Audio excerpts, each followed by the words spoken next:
कई महत्वपूर्ण निर्णय लिए गए हैं। जैसा कि आप सब जानते हैं कि जल गंगा संवर्धन अभियान जो 30 मार्च से शुरू किया गया था, उसका समापन 30 जून को कल खंडवा में हुआ है। बहुत ही सफलतापूर्वक ये अभियान चला। गर्मी के पूरे महीनों में जितने भी हमारे जल स्रोत हैं उसको नए जो समाप्त हो गए को उसको पुनर्जीवित किया गया है। तालाबों के गहरीकरण, खेत तालाब का चिन्हांकन, फिर खेत तालाबों का निर्माण का कार्य, और अब मानसून में, बरसात में वो सारी संरचनाओं में जल संग्रहण होगा और हमारा ज़मीन का वाटर टेबल रिचार्ज होगा।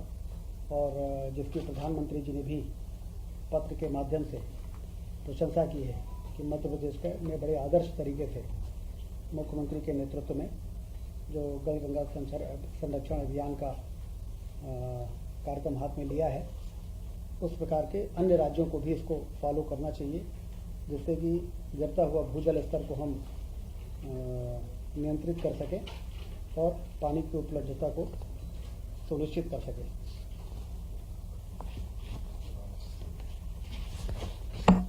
1 जुलाई से 15 सितंबर तक अभी दूसरा अभियान की शुरुआत हो रही है, एक पेड़ माँ के नाम, जिसमें कि पूरे प्रदेश भर में यह अभियान चलेगा। उसी प्रकार से जैसे जल गंगा संरक्षण अभियान चला है, वृक्षारोपण को जन आंदोलन बनाना उद्देश्य है, क्योंकि हम सब जानते हैं कि वृक्षारोपण से ही हम क्लाइमेट चेंज और पर्यावरण की जो चुनौतियां हैं उसका सामना कर सकते हैं। इसलिए इस कार्यक्रम को भी आज मुख्यमंत्री जी ने निर्देश दिया है कि इसको भी पूरी क्षमता के साथ हमें शुरू करना है और इसको पूरा करना है। Regional industry skill and employment conclave Ratlam में जो आयोजित हुआ है, उस कॉन्क्लेव में भी काफ़ी सफलता मिली है। 5000 से अधिक विशिष्ट अतिथियों, MSME प्रतिभागियों ने उसमें भाग लिया है। कॉन्क्लेव में 1674 करोड़ निवेश, जिसमें 3787 औद्योगिक इकाइयों का भूमि पूजन और लोकार्पण हुआ है, और रोजगार की संभावना इसमें रहेगी करीब 4000। इसी प्रकार से 573 औद्योगिक इकाइयों को 240 हेक्टेयर भूमि आवंटन आदेश दिया गया। 6250 करोड़ का निवेश तथा 27600 रोजगार के अवसर इसमें सृजित हो सकेंगे। कॉन्क्लेव के 140 औद्योगिक इकाइयों को 425 करोड़ रुपए तथा 880 MSME इकाइयों को 269 करोड़ की वित्तीय सहायता का वितरण भी इस कॉन्क्लेव में किया गया है, जो एक जिसमें मध्य प्रदेश में निवेश करने वालों में एक नया उत्साह, इस प्रकार के कार्यक्रमों में जो सब्सिडी का डिसबर्समेंट है उसके माध्यम से एक बहुत ही अच्छा मैसेज पूरे देश में गया है मध्य प्रदेश के प्रति। 4.25 लाख से अधिक हितग्राहियों को 3861 करोड़ का ऋण वितरण किया गया। कॉन्क्लेव में 30,402 करोड़ के निवेश प्रस्ताव प्राप्त हुए हैं, इसमें 35,000 रोजगार के अवसर सृजित होना संभावित है। इसी प्रकार से पिछले दिनों गुजरात के सूरत में भी निवेशक संवाद कार्यक्रम आयोजित हुआ, जिसमें मुख्यमंत्री जी स्वयं गए थे। डायमंड सिटी सूरत में 29 जून 25 को यह इंटरैक्टिव सेशन हुआ। 15,710 करोड़ के निवेश प्रस्ताव प्राप्त हुए, जिनमें लगभग 11,250 रोजगार सृजन की संभावना है। 400 अधिक निवेशकों ने इस संवाद सत्र में भाग लिया है। मध्य प्रदेश को डिटॉक्स कॉर्पोरेशन प्राइवेट लिमिटेड से पर्यावरण क्षेत्र में 7,500 करोड़ रुपए तथा केपी ग्रुप नवीनीकरण ऊर्जा क्षेत्र में 6,500 करोड़, ये बड़े प्रस्ताव प्राप्त हुए। मूंग और उड़द का, जैसा आप सबको मालूम है कि खरीदी का जो निर्णय MSP पर लिया गया, 6 जुलाई तक उसका पंजीयन समाप्त होने के बाद 7 जुलाई से 6 अगस्त तक इसका उपार्जन किया जाएगा। जिला विकास सलाहकार समिति का गठन कर शीघ्र बैठक का आयोजन करने का निर्देश मुख्यमंत्री जी ने दिया है। इस जिला विकास सलाहकार समिति में मुख्यमंत्री की अध्यक्षता में जिले के सांसद, विधायक, जिला पंचायत अध्यक्ष, जनपद अध्यक्ष, मेयर, नगर पालिका के अध्यक्ष, नगर निगम के स्पीकर आदि के साथ ही चिकित्सा, विधि, इंजीनियरिंग, समाज सेवा, कृषि, उद्यानिकी, डेयरी आदि क्षेत्रों के जिले के 20 नामांकित विशेषज्ञ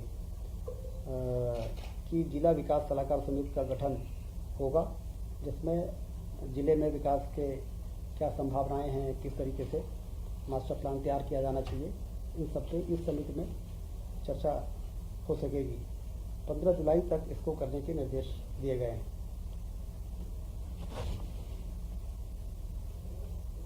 चालीस साल पुराना कलंक 30 जून को यूनियन कार्बाइड का कचरा का 100% निष्पादन हो चुका है। जो लंबे समय से एक समस्या बना हुआ था, एक मुद्दा बना हुआ था, उसको बहुत ही कुशलता के साथ उसका निष्पादन हो गया।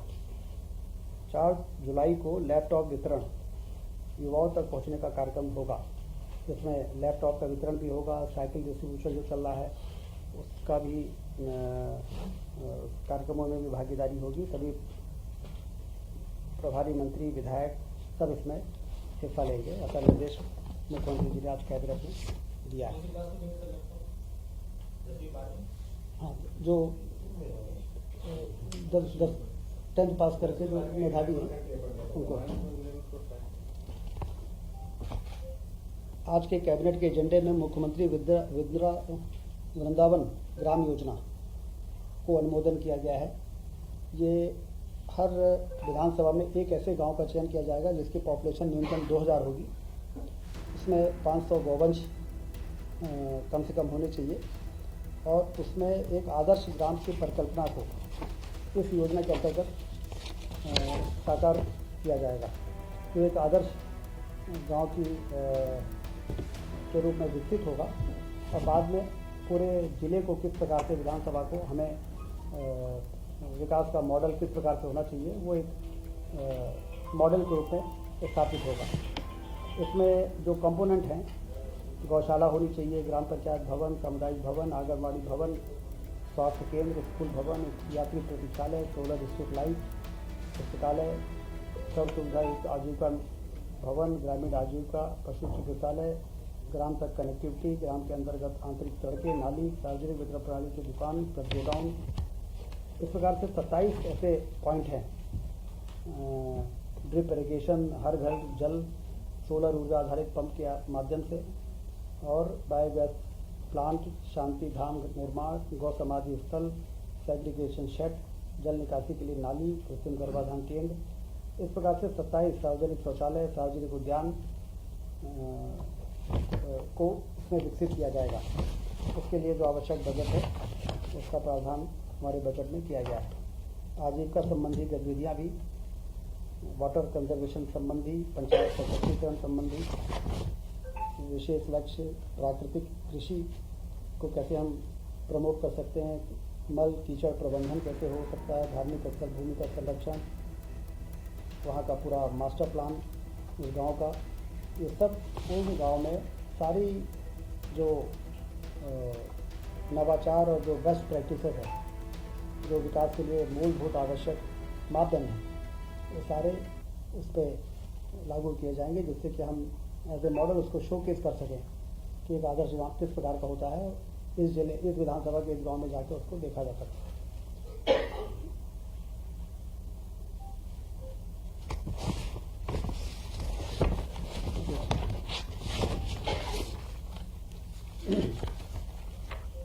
प्रधानमंत्री जी,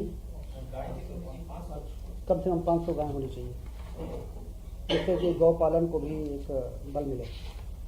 प्रधानमंत्री सड़क योजना अंतर्गत जो पिछले दिनों सड़कें बनी हैं बहुत व्यापक स्तर पर मध्य प्रदेश में, उसमें उन मार्गों में जो क्षतिग्रस्त पुलों को आइडेंटिफाई किया गया है कि कैसे ऐसे कितने ऐसे पुल हैं जो क्षतिग्रस्त हैं या कन्वर्जेंस में आ जाते हैं, आवागमन प्रभावित हो जाता है। तो इसमें 1766 पुल आइडेंटिफाई हुए हैं पूरे प्रदेश में, जिसके निर्माण में 4572 करोड़ रुपए की सैद्धांतिक स्वीकृति आज कैबिनेट ने दी है।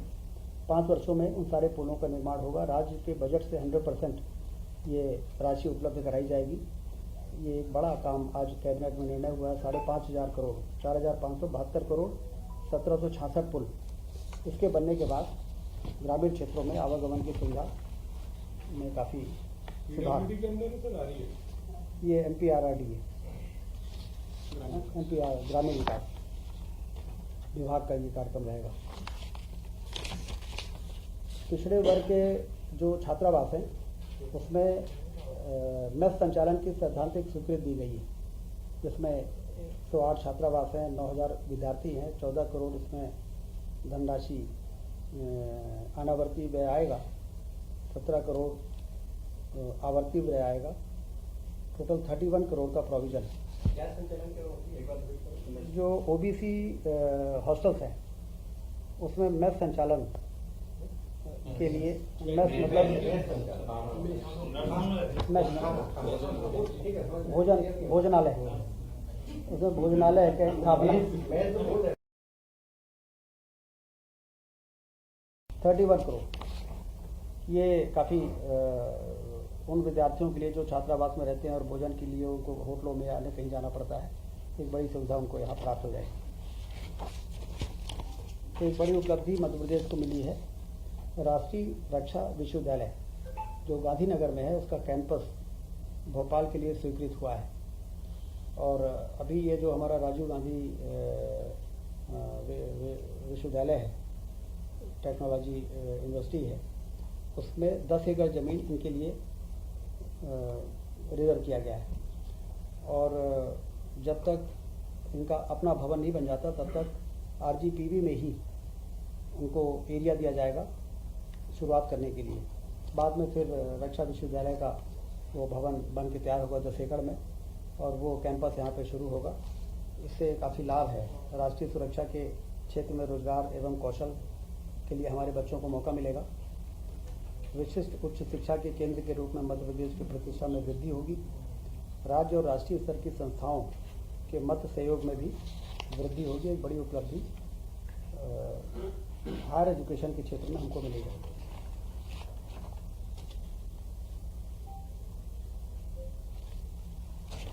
तीन नए नवगठित जिले जो हैं मऊगंज, मैहर और पाडूना, उसमें अनुसूचित जाति जनजाति के कार्यालय खोलने के लिए आज मंजूरी हुई है। इसमें 3 करोड़ 81 लाख वार्षिक अतिरिक्त वित्तीय व्यय की स्वीकृति आज प्रदान की गई है।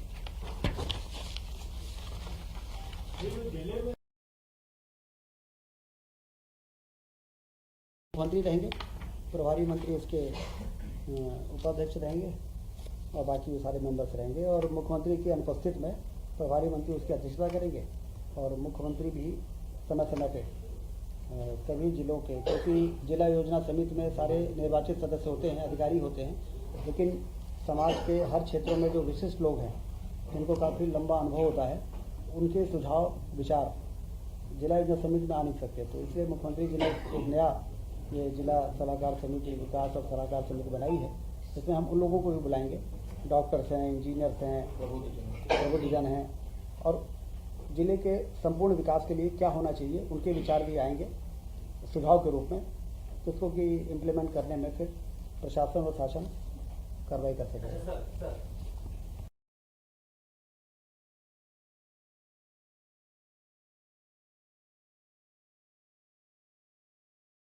दो तीन एक होम डिपार्टमेंट का ये प्रस्ताव, जो नवीन कानून बने हैं भारतीय नागरिक सुरक्षा संहिता 2023, इसके प्रभावी क्रियान्वयन के लिए 7 वर्ष या उससे अधिक सजा वाले समस्त अपराधों में फॉरेंसिक विशेषज्ञ के अनिवार्य तथा आवश्यक भ्रमण हेतु कुल 1266 नवीन पदों के सृजन किए गए हैं, जिससे कि काम में काफ़ी गति आ सकेगी और प्रभावी तरीके से लोगों का इसमें मदद हो सकेगी। आज के प्रमुख रूप से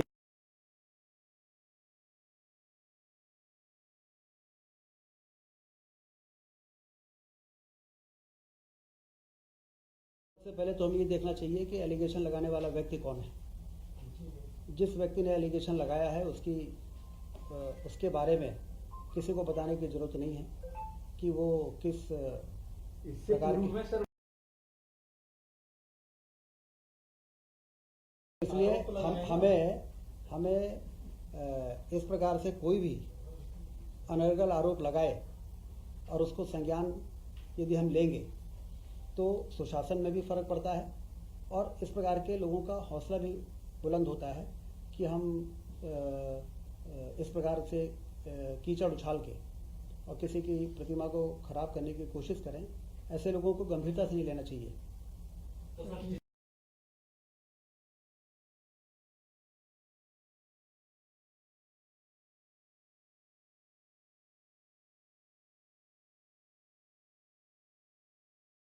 जो जरूरी कार्रवाई सब होगी, लेकिन ये तय है कि जो ये आरोप लगा है वो आधारहीन है, ऐसे व्यक्ति के द्वारा लगाया गया है जिसकी कोई प्रामाणिकता नहीं है। और यदि प्रोसीजरल कोई मिस्टेक हुई है, जिसमें कि मंत्री की जांच के आदेश कौन दे सकता है, यदि इस प्रकार की कोई मिस्टेक हुई है तो जो जरूरी कार्रवाई वो होगी। सर, मामला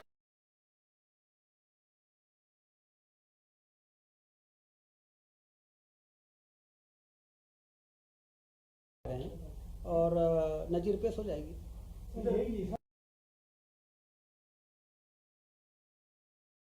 वहां से इस प्रकार का कोई नहीं आया।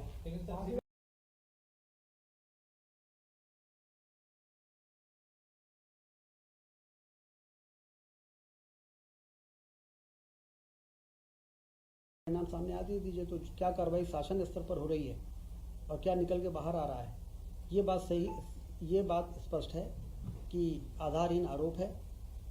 ऐसे मंत्री पर लगाया गया है जिसकी एक प्रतिष्ठा जो है, राजनीतिक जो उसका बैकग्राउंड है, हमारे ट्राइबल समाज की एक ऐसी नेता है, वो महिला है जो बड़े लगन के साथ काम कर रही है।